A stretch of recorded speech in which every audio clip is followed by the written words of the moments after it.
Pada zaman dahulu, di tanah Pasundan, tersebutlah sebuah kisah yang sangat terkenal hingga kini, yaitu kisah tentang Lutung Kasarung. Kisah ini menjadi cerita yang tetap populer karena mengandung banyak hikmah. Kisah ini bercerita tentang pangeran tampan bernama Sang Hyang Guruminda yang dihukum dengan dibuang ke bumi karena melakukan kesalahan di kayangan dalam wujud seekor lutung. Sebagai seekor lutung, Sang Hyang Guruminda tersesat di sebuah hutan sehingga ia diberi nama Lutung Kasarung. Lutung Kasarung dalam bahasa Sunda berarti lutung yang tersesat. Lutung adalah sejenis kera dengan bulu lebat berwarna hitam legam dengan ekor yang panjang. Sementara itu, Prabu Tapa Agung, yang merupakan raja dari kerajaan Pasir Batang, telah tua dan sakit-sakitan. Ia hidup bersama dengan istrinya yang sangat sabar mengurusnya, yaitu Sang Permaisuri. Ia berencana akan menunjuk salah seorang putrinya untuk menjadi ratu sebagai penggantinya dan memerintah kerajaan Pasir Batang. Sebagai raja yang bijaksana, ia berpikir secara mendalam tentang keputusannya ini. Ia sama sekali tidak mempunyai seorang pun putra mahkota. 7 anak yang dilahirkan oleh Permaisuri semua perempuan. 5 di antaranya sudah menikah dengan para pangeran dari kerajaan-kerajaan lainnya.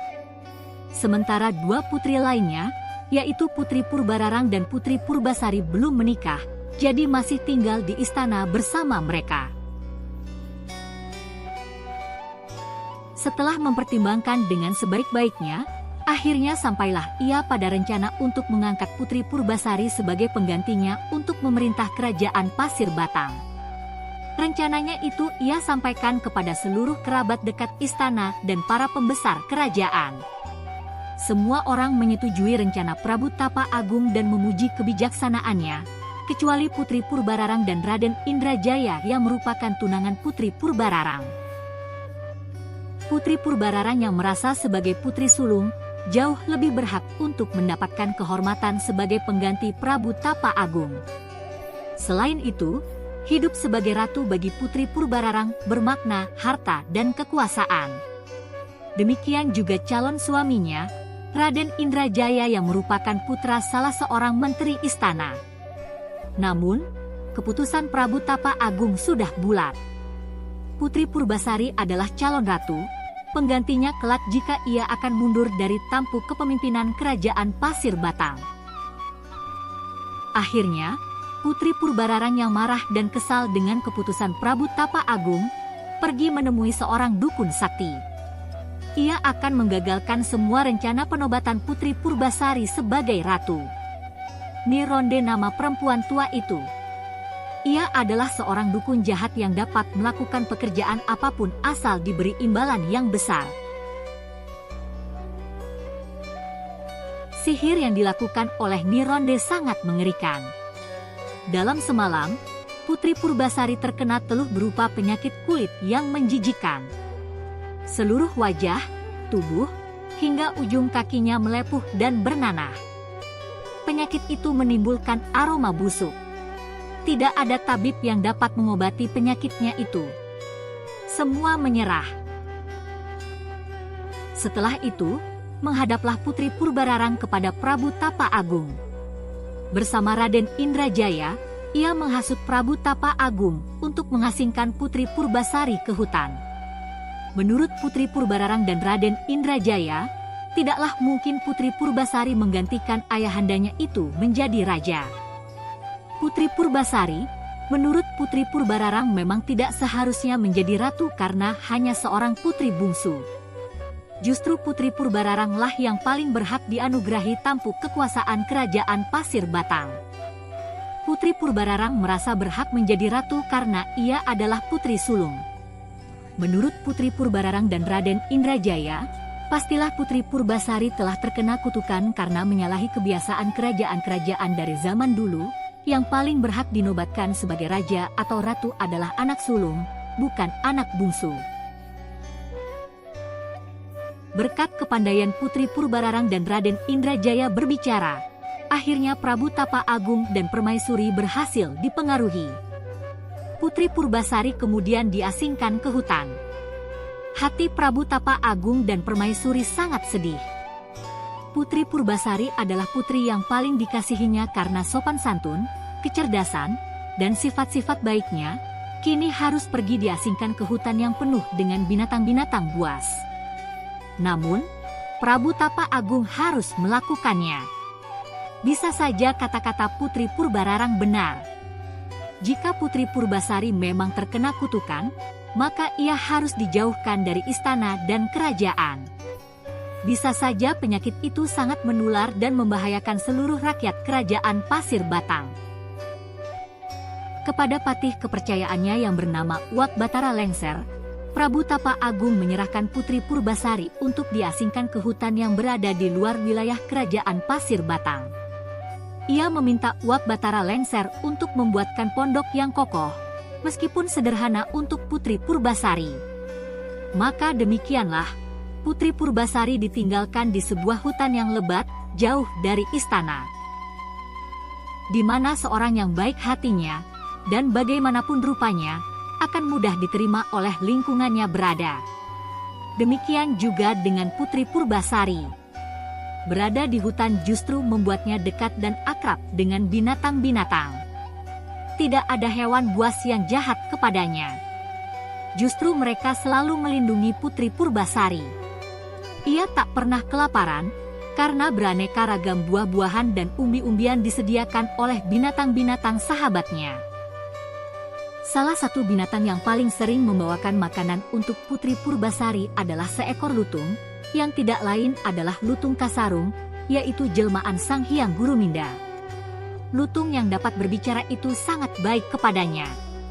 Tidak hanya mengantarkan makanan, lutung yang gerak-geriknya selalu menarik perhatian Putri Purbasari itu setia menemaninya kemana-mana. Bersama lutung itu Putri Purbasari tak pernah merasa kesepian. Pada suatu hari, Putri Purbasari demikian rindu kepada ayahandanya Prabu Tapa Agung, hingga ia menangis dan meratapi penyakit kulitnya yang membuatnya dianggap terkena kutukan itu. Lutung Kasarung yang mendengar ratapan Putri Purbasari segera mengerti siapa sebenarnya gadis itu. Ia segera menyelinap pergi. Ia berdoa kepada Yang Maha Kuasa untuk memberikan obat kesembuhan untuk sang Putri Purbasari.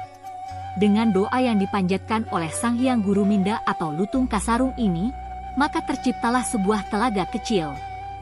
Segeralah Lutung Kasarung menemui Putri Purbasari yang terlihat masih menangis meratapi kerinduannya kepada ayahnya. Lutung itu kemudian berbicara dan meminta Putri Purbasari untuk mandi dan berendam ke telaga tadi. Putri Purbasari tentu saja terkejut setelah mengetahui bahwa Lutung Kasarung bisa berbicara seperti manusia. Keajaiban itu tentu saja membuat Lutung Kasarung lebih mudah meyakinkan Putri Purbasari agar mau berendam dan mandi di telaga kecil. Putri Purbasari percaya bahwa lutung kera hitam legam berekor panjang itu bukanlah binatang sembarangan. Ia pasti telah dikirimkan oleh Yang Maha Kuasa untuk menolongnya. Benar saja, setelah mandi dan berendam di air telaga kecil itu, penyakit kulit yang menjijikan dan beraroma busuk yang diderita Putri Purbasari sembuh. Tidak ada bekas sama sekali di wajah dan tubuhnya bahwa ia pernah terkena penyakit. Bahkan, kulitnya menjadi lebih segar, cerah, dan halus dari sebelumnya. Wajahnya yang memang cantik, dan kulitnya yang semula memang mulus, menjadi lebih cantik dan mulus lagi. Putri Purbasari gembira sekali.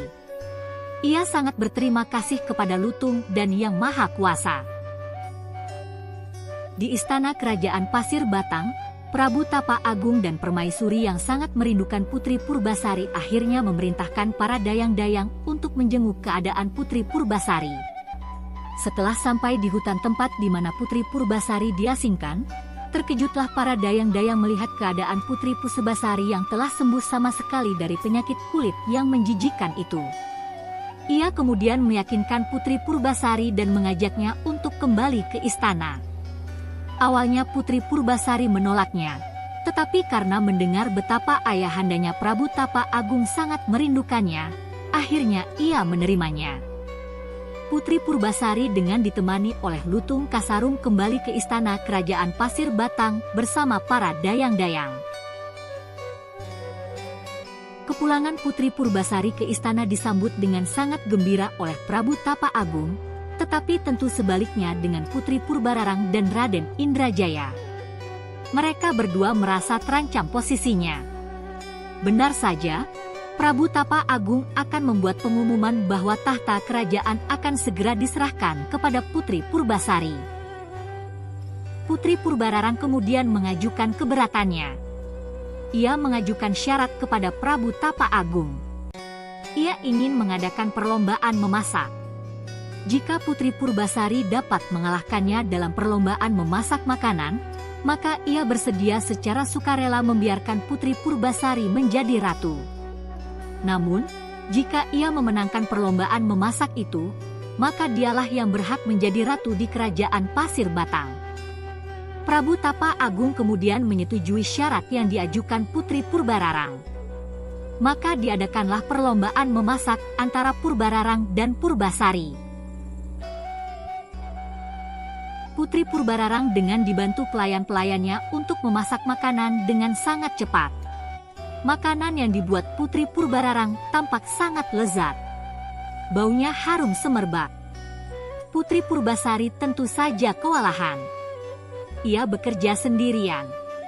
Akhirnya Lutung Kasarung memohon bantuan Yang Maha Kuasa. Maka kemudian, diturunkanlah para peri dan bidadari dari kahyangan untuk membantu Putri Purbasari memasak secara kasat mata. Putri Purbasari tampak memasak sendiri, padahal di sekelilingnya tanpa seorang pun menyadari para peri dan bidadari membantunya. Mereka menambahkan bumbu-bumbu rahasia dari kahyangan. Tak ada bumbu masakan lain di bumi yang bisa menandingi kelezatan makanan yang diberi bumbu ini. Akhirnya, ketika para juri lomba memasak mencicipi masakan Putri Purbararang dan Putri Purbasari, maka kemenangan diberikan kepada Putri Purbasari. Putri Purbararang sangat kesal. Ia menyangka dialah yang akan menang. Ia menolak mengaku kalah dan meminta diadakan lagi sebuah perlombaan, yaitu perlombaan rambut panjang dan indah. Karena kesabarannya, Prabu Tapa Agung memberikan kesempatan kedua kepada Putri Purbararang.